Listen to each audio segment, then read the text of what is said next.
शिवान, मला माहिती आहे ती स्त्री कोण आहे. मला तुझ्याशी काही बोलायचं आहे. एका माणसाचे 2 कर्जदार होते, पैकी एकाला 500 आणि दुसऱ्याला 50 मोहरा देणं होतं.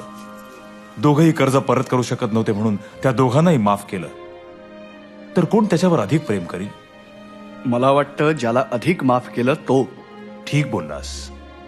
तिला पाहतोयस ना, मी तुझ्या घरी आलो तेव्हा तू मला पाय धुण्यासाठी पाणी दिलं नाहीस, पण हिनं आपल्या अश्रूंनी माझे पाय भिजवून केसांनी ते पुसले.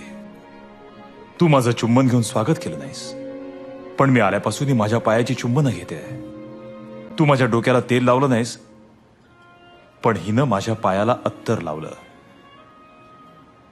मी तुम्हाला सांगतो, हिनं जे प्रेम दाखवलं ते सिद्ध करतं की तिची पुष्कळ पाप क्षमा झाली आहेत. ज्यांना थोडक्यांची क्षमा झाली ते थोडकीच प्रीती करतात.